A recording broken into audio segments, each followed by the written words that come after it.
Om Shanti. Topic ले रहे हैं सहज योगी जीवन। पसंद है? एक प्रश्न पूछता हूँ फिर आगे बढ़ेंगे। कौन कौन अपने योग से संतुष्ट हैं? जरा हाथ उठाओ। बहुत अच्छा, क्योंकि योग से बहुत कम आत्माएं संतुष्ट हैं सदा ही। ये नहीं आपकी सभा में। सहज योग बहुतों के लिए कठिन हो गया है। क्यों? उत्तर भाई देंगे। सहज योग बहुतों के लिए कठिन हो गया है। बोलो, सहज बात है। क्यों योग नहीं लगता?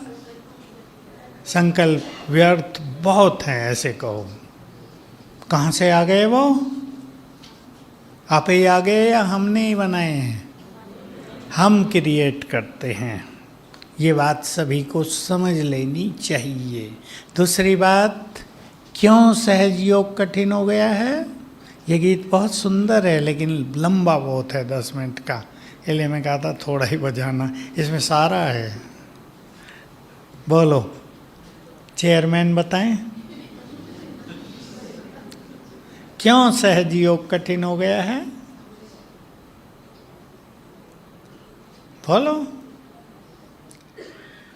योग के लिए मन में श्रेष्ठ विचार और बुद्धि स्वच्छ होनी चाहिए। ये बहुतों की नहीं है। सोचना है सभी को। स्वयं ज्ञान के सागर आकर हमें रोज पढ़ा रहे हैं या नहीं? मुरलियों में सुंदर विचार ही तो हैं। मुरलियों में वो विचार हैं जिनका संसार को अंदाजा भी नहीं है। रोज बाबा कहते हैं, तुम निर्विकारी देवता थे। संसार में कोई शास्त्रवादी वेद विद कोई नहीं जानता कि हम सतयुग में निर्विकारी देवता थे।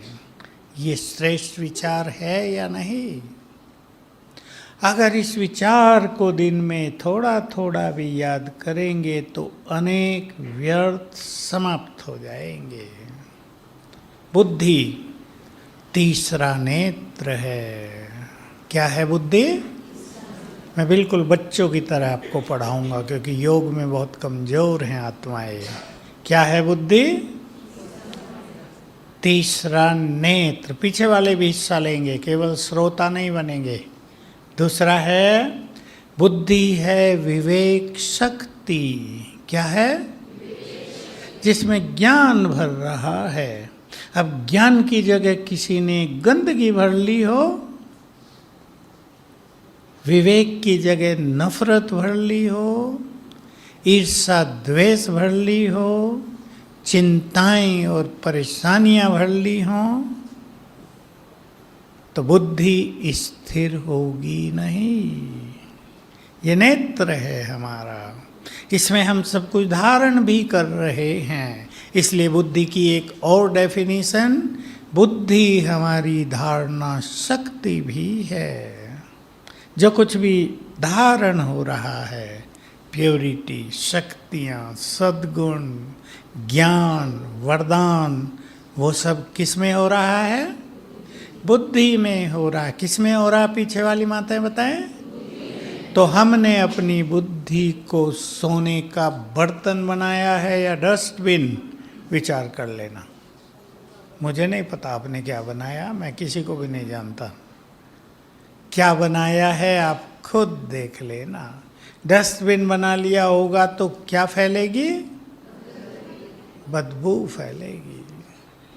और जहाँ बदबू फैलती हो वहाँ भगवान का वास होगा? लोगों ने तो ऐसे ही कह दिया सब जगह है। कूड़ेदान में भी है भगवान, बैठेगा वहाँ? तो हमें पहला काम करना है अगर योगी बनना है। बोलो बनना है। हाथ उठाओ जिसको बनना है।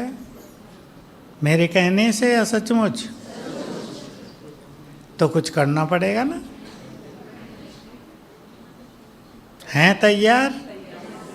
भट्टी में आए हैं और संसार की सबसे सुंदर जगह पर आए हैं। यहाँ जो वाइब्रेशंस हैं वो संसार में कहीं नहीं हैं। तो अपनी बुद्धि की सफाई करें।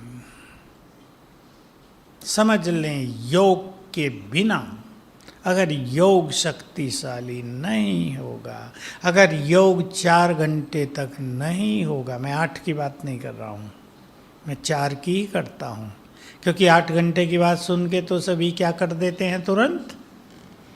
बताओ, सुख संबात सुना बाबा की मुरली में, बच्चे कम से कम भी कहता है 8 घंटे मुझे याद करो, और सुनते ही हम क्या कह देते हैं, ये अपने बस का नहीं है।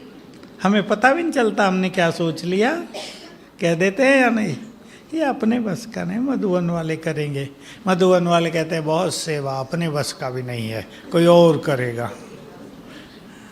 सेंटर वाले कह देते हैं हम तो रात दिन बहुत बिजी हैं, हमसे नहीं होगा, तुम करो। इसलिए मैं 4 घंटे की बात करता हूँ।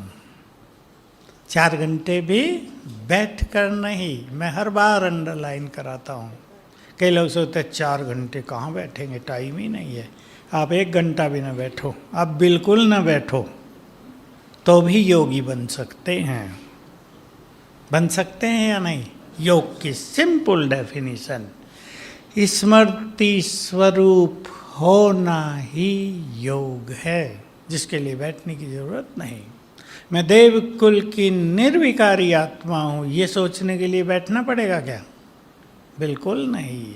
ये स्मृति आई माना हम योग युक्त हो गए। मैं भगवान की संतान बहुत महान और भाग्यवान हूँ, ये स्मृति आई माना हम योग युक्त हो गए। सहज कर दो इसको। योग बल बहुत जरूरी है आने वाले समय का सामना करने के लिए। सभी सुन ले ध्यान से, जिनके पास योग बल नहीं होगा वो परिस्थितियों में रोते ही रह जाएंगे। मैं थोड़े कड़े शब्द बोल रहा हूँ, वो जिंदे और मुर्दे समान हो जाएंगे जिनके पास योग बल नहीं होगा। दुनिया का हाल तो बहुत बुरा होगा ही। क्यों होगा? ये कड़े शब्द हैं थोड़े, और ये भगवान ने सब सिखाया हुआ है। क्योंकि सभी को घर जाने से पहले अपने कर्मों का हिसाब किताब चुकतू करना ही होगा। कोई नहीं बच सकता। किसी को गाली भी दे दी है, उसका रिटर्न होगा। किसी का 1 रुपया रख लिया था, 100 देने पड़ेंगे ब्याज सहित। किसी को दुख दिया था, कई गुना होकर वापस आ जाएगा। किसी को बहुत हर्ट किया, दिल दुखाया, बहुत कष्ट होगा। इससे कोई नहीं बच सकता। घबराने की बात नहीं। क्या करना है हमें? योग बल बढ़ाना है। विनाश की बाबा परिभाषा देते हैं। मैं ज़्यादा नहीं डराऊंगा आपको, रात का समय है, कभी सोए नहीं आप। पर बाबा विनाश की परिभाषा देते हैं, ये दुनिया खाली हो जाएगी। इस भंबोर को लगते हुए देख सकेंगे? सोच लो, इस भंबोर को आग लगनी है। हैं? अब तो लग भी रही है कहीं कहीं, लेकिन ऐसी भयानक लगेगी जो बुझेगी नहीं किसी से। तो हमें योग बल की बहुत जरूरत है। योग बल जिसके पास होगा, कई धारणाएं उनके पास हो जाएंगी और सभी उन चीज़ों पर बहुत ध्यान देंगे। मैं आपको सुना रहा हूँ, संतुष्टात्मा बनना, इच्छाओं के पीछे दौड़ना, मैं बहुतों को कहता था धन के पीछे न दौड़ो। आपके पास 50 करोड़ है, 50 करोड़ कम होता है क्या? बहुत ज़्यादा है। अब इसको 5,000 करोड़ बनाने के चक्कर में न जाओ। लेकिन माने नहीं, धन का लालच बहुत भारी होता है। सोचते हैं उसके पास 10,000 करोड़ है, मेरे पास 5,000 करोड़ तो होना चाहिए। माताएं इधर भेजो भाई, जो टीचर बैठी माताओं को इधर भेजते रहो, नहीं तो वो घिच पिच करेंगे। तो क्या हुआ देखो, कोरोना में क्या हुआ, सुनो अब मेरी ओर देखो, कोरोना में क्या हुआ। धन के लालची या तो इस दुनिया से विदाई ले गए, या लोन लेके जो काम शुरू किए थे वो आगे बढ़े नहीं। अब परेशान हैं, रात को नींद नहीं आती है। मैं कहता था बन जाओ करोड़ अरबपति, देखो कितना आनंद है। नींद ही ना आए, अरब रुपए खाट के नीचे भर के सो जाओ बिस्तर बना के, आएगी? काटते रहेंगे। इसलिए इच्छाओं की गुलामी छोड़नी है। माताओं का क्या विचार है बोलो? मैं सीधा पूछ रहा हूँ, माताओं को धन का लालच ज़्यादा होता है? नहीं? वेरी गुड, ताली बजा दो सब, ताली बजाओ। बहुत अच्छा, मैं यही चाहता था कि बाबा की बहनें शिव शक्तियाँ बन जाएं। धन तो अथाह होगा हमारे पास। कितना होगा? आपकी साड़ियों पे इतने हीरे जड़े होंगे कि सारी दिल्ली में भी इतना माल नहीं है, एक एक के शरीर पे होगा। होगा है नहीं? आज भी तो जड़ते हैं ना, देखो राजस्थान में अभी तक प्रथा है, वो कांच के छोटे छोटे गोल गोल कपड़ों पे सितारे से, ये वहाँ हीरे के होंगे। ये प्रथा वहाँ की तो चली आ रही है, हीरो के होंगे सब। तो इच्छाओं की गुलामी बिल्कुल नहीं, छोटी छोटी इच्छाएं भी, क्योंकि जब तक हम कर्मेंद्रिय जीत नहीं बने सफल योगी नहीं बन सकते। कर्मेंद्रिय जीत तो थोड़ा सुन लें। कानों से व्यर्थ सुनने पर विजय, और एक विजय और बहुत जरूरी है जिसको लोगों ने बड़ा कठिन कहा है, स्वाद इंद्री पर विजय। कौन सी है वो? जीभ। जीभ पर विजय। बहुत लोग हैं भारत में, दिल्ली में नहीं, आप दिल्ली से हैं ना, दिल्ली में नहीं है ऐसे, लेकिन बहुत जगह इतनी लाल मिर्च खाते हैं, जलाती चले जाएं आपको। तो एक जगह मैं गया, बहनें मिर्ची बहुत डाल रही थी, भाषा समझती नहीं थी। मैंने कहा बहनों लाल मिर्ची नहीं डालो, भाषा तो उसने समझी नहीं, आधी कटोरी लाल मिर्ची भर के ला के रख दी, खा लो। और सच्ची बात है ये, वो आंध्र था, वहाँ बहुत मिर्ची खाई जाती है। वो भाषा कोई भी नहीं समझ रही थी, वहाँ केवल एक बहन समझती थी जो ट्रांसलेट कर रही थी, वो वहाँ थी नहीं तब। कर्मेंद्रियों पर विजय, मुख पर विजय। मुख माना बोलना। बोलने का अर्थ ये नहीं कि हम बोले नहीं, बोल पर विजय का ये अर्थ नहीं कि हम बोलेंगे नहीं, लेकिन क्या बोलें। सब जानते हैं क्या बोलें। जैसे बोल हम दूसरों से सुनना चाहते हैं, वैसे ही बोल बोलना सीखें। पक्का कर दो सभी।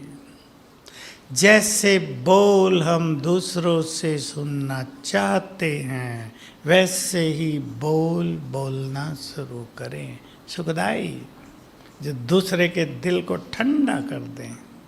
ठीक है ना? सब जानते हैं, और बहुत आप बोलते भी होंगे अच्छे बोल। बाबा का बनने के बाद बहुत परिवर्तन हो जाता है। तो योग के लिए कर्मेंद्रियों पर विजय, योग के लिए बहुत आवश्यक है आत्मिक प्रेम और शुभ भावनाएं। मोह नहीं, मोह तो मनुष्य को उलझा देता है। आत्मिक प्रेम और सद्भावनाएं। आत्मिक प्रेम कब बढ़ेगा?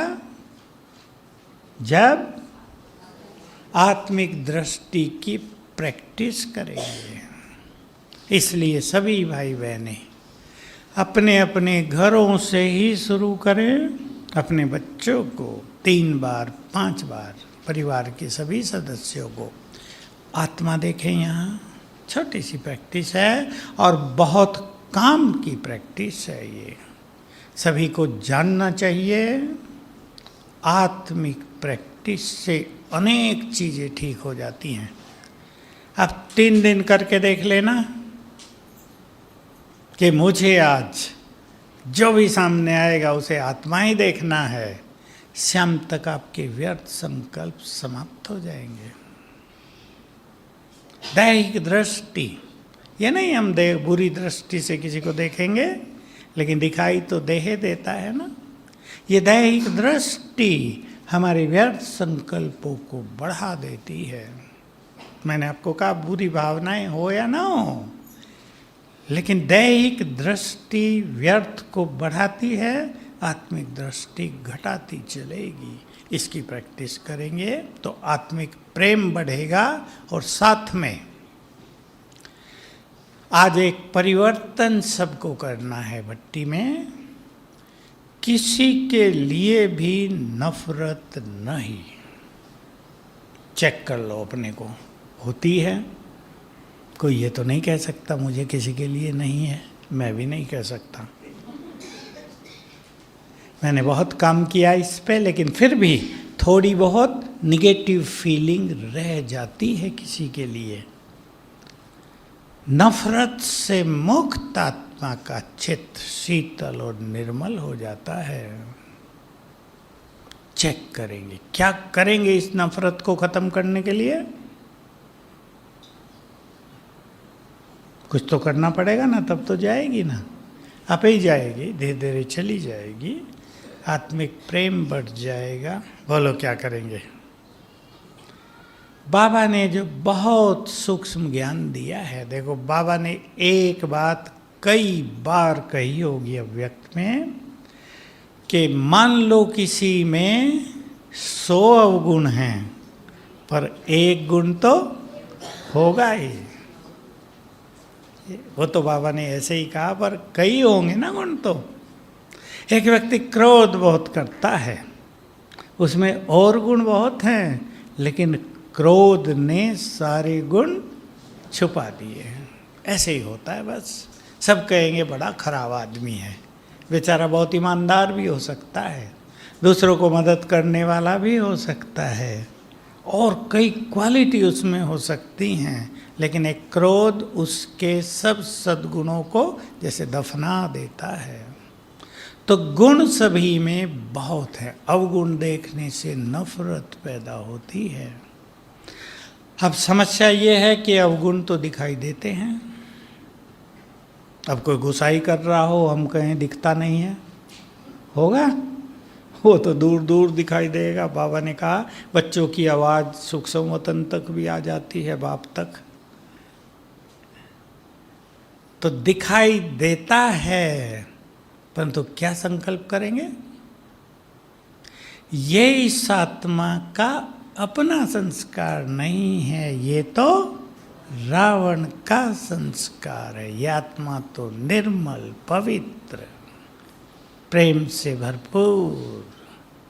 अब देखो एक चीज हम सब बहुतों में देखते हैं, मैं तो बहुतों में देखता हूँ, शिव बाबा से अति प्यार, आपस में लड़ाई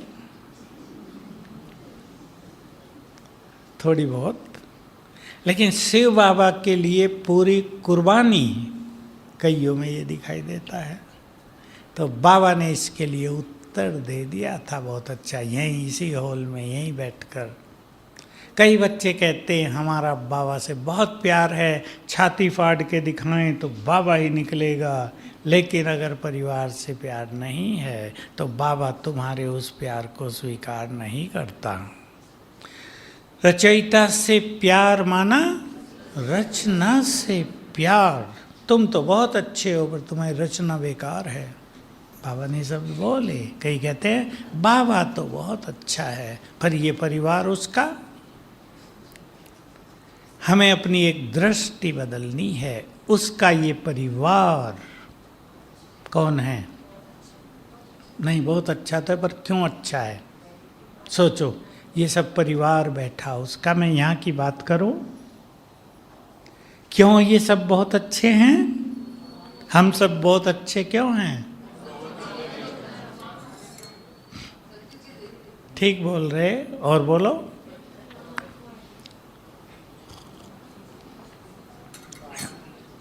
ये देव कुल की महान आत्माएं हैं, जिनको मंदिर में हाथ जोड़कर उनके सामने खड़े रहते थे, हे देवी आशीर्वाद दो।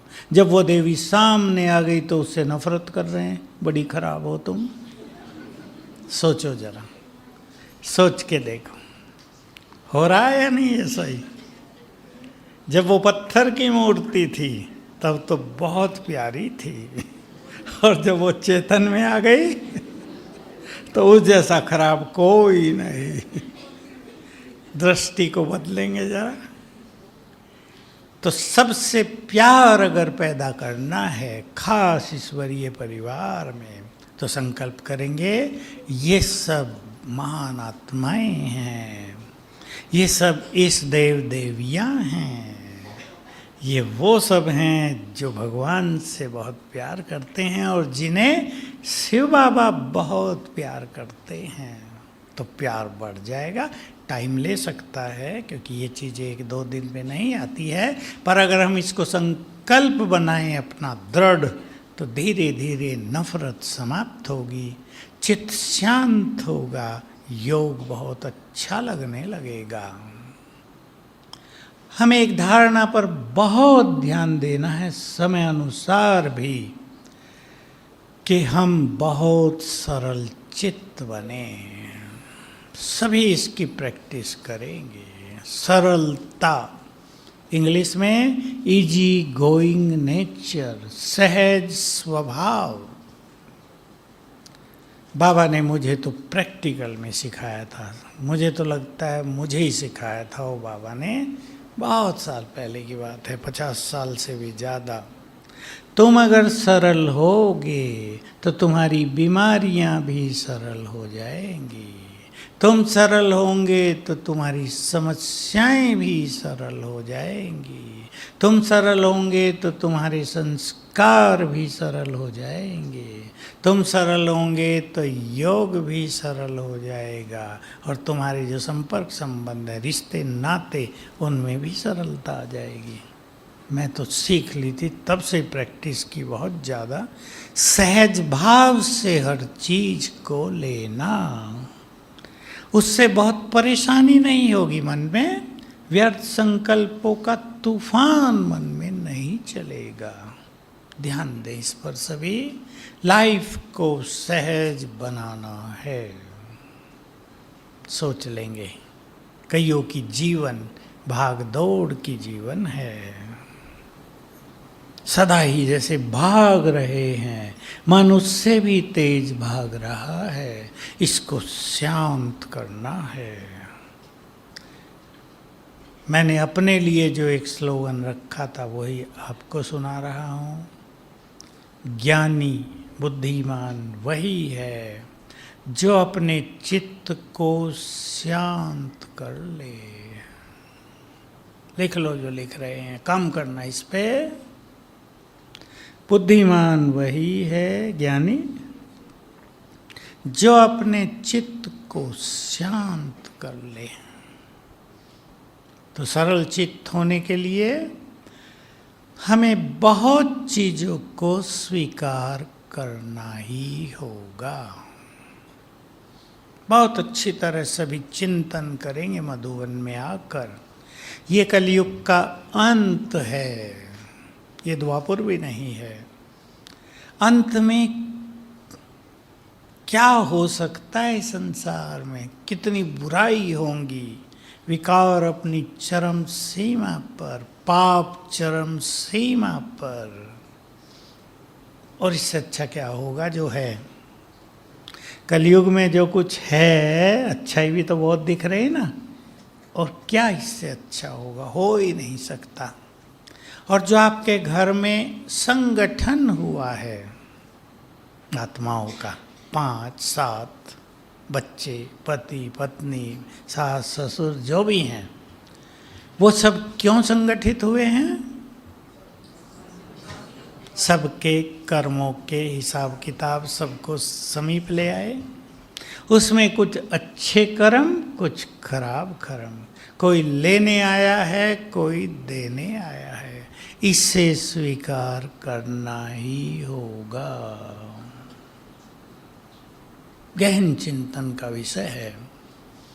आने वाले समय में जो कुछ होगा उसे स्वीकार करके ही हम शांत रह सकेंगे, नहीं तो चिंताएं और परेशानियां जीवन को घेर डालेंगी। हंसी की बात सुना तो मेरे पास कई बहनों के फोन आते हैं, पति ऐसा मिला, जब से मिला है डांट डपटी करता है, मेरे भाग में यही पति था क्या? और भी पूछती हैं, हर कल्प यही मिलेगा? मैं कहता हूं नहीं, बदल देना अगले कल्प में, तुम्हारे हाथ में है। अब बेचारी तंग हो जाती है ना व्यवहार से, कटु वचनों से। होता है, सब कुछ हो रहा है आजकल। किसी का कोई बच्चा ऐसा जन्म ले लिया है कि बच्चों को देखकर माँ बाप कितने आनंदित रहते हैं, उनको देख देख कर दुखी होते हैं। जन्म से ही ऐसे हो गए हैं बच्चे, बीमार, विकलांग, कई कठिनाइयों से भरपूर। स्वीकार करना है। सोच लेना सभी, जिसके साथ जो कुछ हो रहा है, जो जिस स्थिति परिस्थिति में हैं अपने घरों में, जो नाते रिश्ते आपके हैं, जितना धन संपदा आपके पास है, जो कमी है, उस सब को स्वीकार कर लें। बोलो क्या विचार है, करेंगे? या ये न होता तो बहुत अच्छा होता? सोचता तो है ना मनुष्य के पास बुद्धि है तो वो सोचेगा तो सही ना, ऐसा हो जाता तो कितना अच्छा होता। परंतु जो है वो तो है, उसे स्वीकार करके चित्त को शांत करेंगे तो सरलता बहुत आ जाएगी, योग बहुत अच्छा रहेगा, अच्छा होगा। माताएं सोच रही हैं स्वीकार कर लें क्या? करना ही पड़ेगा। खेल तेजी से बिगड़ता जाएगा। अब तो शांति हो गई ना, कोरोना भी एक साइड में चला गया, बहुत कुछ ठीक हो गया है, ये शांति तो है, लेकिन खेल तो बिगड़ेगा ना बीच बीच में। हमें स्वीकार करना है। ये रख लें, वो इकट्ठा रख लें, वो भी हमें करना होता है। दादी तो प्रोग्राम देती थी, सभी 6 मास का राशन आदि इकट्ठा करके घर में रखो, ये भी करना है। लेकिन ये विशेष ध्यान रखना है, अगर बाबा से हमारा सच्चा प्यार होगा, ईमानदार होंगे हम उसके साथ। आज की मुरली थी ना शायद ये, अगर उसके लिए हमने बहुत कुछ किया होगा तो सब कुछ मिलता रहेगा, पानी मिलेगा। श्रीलंका जैसी हालत नहीं होगी। पानी की तो इन दिनों कमी हो जाती है बहुत, राजस्थान में तो ज़्यादा हो जाती है, ट्रेन से पहुंचाया जा रहा है। कहीं तो कह रहे थे सिरोही में 15 मिनट पानी आता है बस, वो भी 3 दिन में एक बार, तो कठिनाई होती है ना। लेकिन अगर हमारी मनोस्थिति बहुत अच्छी होगी तो सब कुछ सहज प्राप्त होता रहेगा। इसलिए अच्छा योग अभ्यास सबको करना ही है। अब तैयारी करो अपने को, जैसे और तैयारी हम करते हैं ना, भाई झगड़े हो गए, हमें लगता है कर्फ्यू लग जाएगा, 1 हफ्ते का राशन आटा रख लें, ऐसे न हो आटा ही बीच में ख़त्म हो जाए, तेल ही ख़त्म हो जाए, गैस ख़त्म हो जाए। अब सब कुछ और गैस ना हो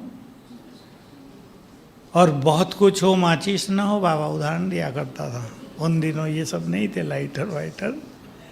नमक ही न रहे घर में तो मज़ा कम हो जाएगा ना। जैसे ये तैयारी हम करते हैं, वैसे ही आने वाले समय को ख्याल में रखते हुए अपनी स्थिति की भी तैयारी करें। मैं सबको बहुत कह रहा हूँ ये बात। मैं तो 2015 से कह रहा हूँ बाबा की मुरलियों के आधार पे, पर WHO जो विश्व स्वास्थ्य संगठन है उसने भी कह दिया था कि 2020 के बाद डिप्रेशन इस संसार की महामारी बन जाएगा। और 2 साल बीत गए हैं, 3 साल। अब तो अनेक मानसिक रोग तेजी से फैलते जा रहे हैं, युवकों में ज़्यादा बढ़ रहे हैं। उनसे बचने के लिए हमें मोबाइल का कम प्रयोग करते होंगे सब, बड़े बैठे हैं यहाँ तो, सिर के पास रख के तो सोना ही नहीं है। अगर आप अपने बेडरूम को मोबाइल फ्री बना दो तो बहुत अच्छा रहेगा। आपने देखा होगा आपका फ़ोन टेबल पे रखा है यहाँ, और फ़ोन आ गया कहीं से, फ़ोन नाचने लगता है ना। वाइब्रेशंस इतने तेज निगेटिव फैलते हैं। अगर आपने सिर के पास रखा है और बंद नहीं किया या फ्लाइट मोड पे नहीं किया तो उसकी बैड एनर्जी आपके ब्रेन को कमज़ोर करती जाएगी, और युवकों में और बच्चों में ये बड़ा कारण हो रहा है। अब वो मानेंगे तो नहीं आपकी, ये तो आप सब जानते हैं। फिर भी कोशिश करनी है बचाने की अपने परिवारों को। तो बहुत खुशी में रहना, ये मानसिक रोगों से बचने की विधि है। बातों को हल्का करना, बातें बड़ी या मेरा जीवन बड़ा, बातें बड़ी या मेरी स्थिति बड़ी। क्योंकि मानसिक रोग जब हो जाते हैं, मेरे पास तो बहुत केस आते हैं, मुझे लोग डॉक्टर समझने लगे हैं आजकल कि मैं साइकेट्रिक डॉक्टर हूँ, मानसिक रोग ठीक कर देता हूँ। होते हैं, मैं क्या करता हूँ, मैं तो बाबा की विधि बताता हूँ पर ठीक होते हैं। मैं एक अनुभव सुना रहा हूँ 2-3 दिन पहले का ही। एक परिवार आया, एक ही लड़का, उसको माँ बाप और लड़का। 12 साल वो अमेरिका में रहा। उसको गहरी एंग्जाइटी हो गई। एंग्जाइटी एक बीमारी का नाम है, गहरी चिंता जिसमें ना उसको नींद आती, ना कुछ करने को मन करता है, बिल्कुल डल हो गया है। अच्छा इंजीनियर। अब बेचारे माँ बाप रोने लगे दोनों, उसे देख देख के उनका हाल बुरा था। अभी 3 दिन पहले आए।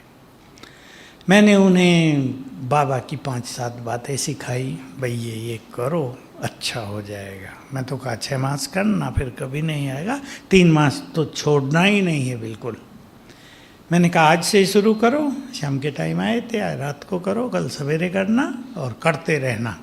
उसकी माँ को कहा इसे कराना, क्योंकि ऐसे में बच्चे कर नहीं पाते, उनका मन नहीं करता कुछ करने का। वो तो जी अगले दिन फिर आ गए 9 बजे। मैंने कहा बोलो और कुछ जानना है?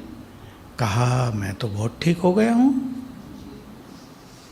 रात को एक बार किया वो सब, आज सवेरे उठ के किया, चेहरा चमक रहा था उसका, शांति आ गई थी चेहरे पे। मैंने कहा बहुत लक्की हो, बधाई हो तुम्हें, क्योंकि हमें पुण्य भी करने होते हैं। मैं उन्हें सिखा देता हूँ कुछ चीज़ें।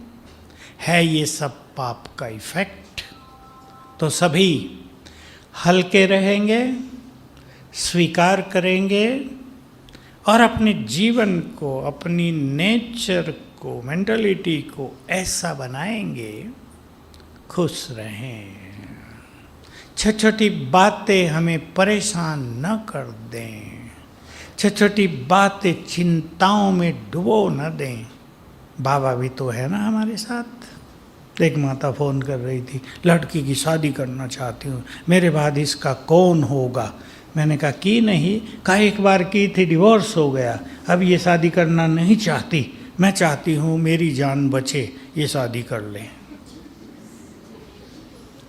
मैं भी अकेली हूँ, ये भी अकेली रह जाएगी, क्या होगा हमारा। मैंने कहा ज्ञान लिया, 50 साल पहले लिया था, फिर शादी हो गई, फिर छोड़ दिया, अभी 3 साल से फिर आई हूँ। मैंने कहा तो पता ही नहीं तुम्हें कि तुम अकेली हो या कोई और भी है? उसको पता ही नहीं था कोई और कौन है वो। मैं कहा भगवान तुम्हें साथ दे रहा है, मनुष्य क्या साथ देंगे, विनाश काल में सबको दिखाई देगा। मनुष्यों का साथ नहीं, काम ही नहीं करेगा, कोई दे भी नहीं पाएगा। भगवान साथ दे रहा है, ये अपने नशे में संभालो सभी। तो चिंताएं थोड़ी उसको भी दे दो, जरूरी है अपनी बात रखना। माल है क्या बहुत अच्छा, खजाने हैं, चिंताएं परेशानियां बोझ, उसके हवाले करके देखो, अनुभव करके देखो, तब योगी बन पाएंगे। योग के लिए सरल बातें, मैंने एक बात आपको कही, अब सार कर देता हूँ इनका, फिर योग की बातें। बुद्धि को स्वच्छ करना है, मन के विचारों को श्रेष्ठ करते चलना है, और जो हमने बातें की थोड़ी थोड़ी उन्हें छोड़ देना है, त्याग कर देना है उनका। योगी बनने की लगन लगानी है। भट्टी से जाके आप सभी यहीं भट्टी में ही प्लान बना लो, छोटा सा प्लान, और सबसे अच्छी सहज पुरुषार्थ की विधि है, सभी सुन ले ध्यान से। 3-3 मास की प्लानिंग 3-3 बातों में। कोई एक धारणा ले लो, भाई मुझे खुशी नहीं रहती, 3 मास में अपनी खुशी को बढ़ाऊंगा। पॉइंट मिलेंगे मुरली से, मुरलियाँ भरपूर हैं। 3 मास मुझे खुश रहना है, मेरी खुशी को कोई छीन ही नहीं सकेगा। कोई गाली दे दे के चला जाए, मैं मुस्कुराऊंगी। संकल्पों में ताकत है ना। संकल्प नहीं होगा तो इसने ऐसा क्यों बोला है, मेरा अपमान कर दिया 4 लोगों के बीच, हो रहे दुखी। गाली दे के गया, अपमान करके गया, आप खुश हैं, जो 4 लोग आपके साथ खड़े हैं वो आपकी महिमा नहीं गाएंगे, कितनी अच्छी हो, वो कितना बुरा बोल गया, आप फिर भी मुस्कुरा रही हो, बाबा की सेवा हो जाएगी ना। संकल्प करो पावरफुल। 1-2 स्वमान ले लो 3 मास के लिए, 2 ले लो, 3 ले लो, और एक योग का लक्ष्य रख लो, इतना योग रोज करना है। थोड़ा बैठ के भी करना है। मैं एक सरल बात बहुत दिन से कहता आ रहा हूँ, 10-10, 15-15 मिनट 4 बार बैठो। जो माताएं घरों में हैं, जॉब में कौन कौन है बहनें हाथ उठाओ, नौकरियों में थोड़ी हैं, जो घरों में हैं 4 बार बैठने की प्लानिंग करो। जो जॉब में हैं वो 3 बार की कर लो, कम से कम 10 मिनट 15 मिनट। और योग का अच्छा तरीका है सफल होने का, मान लो आपको 10 मिनट योग में बैठना है, तो एक लक्ष्य बना लो, इस 10 मिनट में मुझे 5 स्वरूपों का अभ्यास करना है, इस 10 मिनट में मुझे आत्मा के 7 गुणों का चिंतन करते हुए उसका अनुभव करना है, इस 10 मिनट में मुझे सूक्ष्म वतन और परम धाम की यात्रा करनी है। लक्ष्य के बिना मन ज़्यादा भटकता है, तो 4 बार बैठना। 3 मास के बाद बदल दो, अब मुझे 3 मास पूरी तरह संतुष्ट रहना है, ये 2-3 मेरे स्वमान होंगे, ऐसे ऐसे हम योग करेंगे। सिंपल एंड प्रैक्टिकल प्लानिंग, समझते हैं ना ये सब।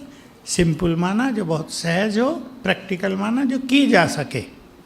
ऐसे नहीं यहाँ बहुत लगन लग गई, अब तो रोज 2 बजे उठेंगे घर जाके, और 2 ही दिन उठें बस, फिर 6 बजे उठना शुरू कर दें। सिंपल एंड प्रैक्टिकल, जो सदा चल सके ऐसी प्लानिंग अपने लिए। कुछ स्मृतियाँ चुन लेना सहज योग के लिए, कम से कम 5। मैं बाबा की कुछ बातें सुना रहा हूँ, ब्रह्मा बाबा की। लास्ट 5 सालों में बहुत ज़्यादा प्रैक्टिस थी। जो कुछ इन आँखों से देख रहा हूँ ये नहीं रहेगा। 5000 साल की यात्रा पूरी हुई, अब मुझे घर वापस चलना है। ये योग हो गया या नहीं? सोते हुए कर लो, बेड पे लेट गए, ये अभ्यास कर लो। 5000 साल की यात्रा पूरी हुई, एक शरीर लिया, छोड़ा, दूसरा लिया, तीसरा, चौथा, इस शरीर में आ गई हूँ, यात्रा पूरी हुई, चलेंगे घर। देखो कितनी अच्छी स्थिति आपकी बनेगी, अनेक चीजें छूट जाएंगी, स्मृतियां आपको व्यर्थ से मुक्त करेंगी। दूसरी स्मृति ले लो, बहुत सहज बातें मैं कर रहा हूं आपके लिए कि आज सारा दिन मुझे 50 बार याद करना है, सर्वशक्तिवान मेरे साथ है। कुछ भी तो नहीं करना इसमें, काम काज करते हुए इस नशे में रहें, इसको याद करते रहें। कभी भूल भी जाएंगे, फिर ज़्यादा कर लें। एक एक दिन की प्लानिंग आप कर सकते हैं स्मृतियों के लिए। 3-3 मास की प्लानिंग मैंने कही, 3-3 पॉइंट में। अब ये एक एक दिन का अभ्यास जो उसमें था ना योग, वो योग एक एक दिन का अलग अभ्यास। एक दिन ले लो, मुझे इस स्मृति में आज रहना है कि ये देह छोड़कर हम स्वर्ग में देवी बनूंगी, देवता बनूंगा। अपना स्वरूप सामने लाओ। आज मुझे हर घंटे में ये 2-3 बार कर लेना है, शाम तक 30 बार कर जाना है। एक लक्ष्य बना के चलेंगे और ऐसा कर लेंगे कि जब तक नहीं होगा सोएंगे नहीं।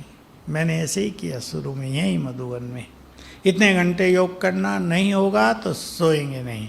69 में ही किया था ये। बड़ा मज़ा आता था, अनुभव हो गया। जहाँ दृढ़ता है बाबा की बहुत मदद है और वहाँ सफलता है। तीसरे दिन ले लो, सर्वशक्तिमान मेरे सिर के ऊपर छत्र छाया है। चौथे दिन ले लो, मैं आत्मा इस तन में अवतरित हुई हूँ, यहाँ बैठी हूँ।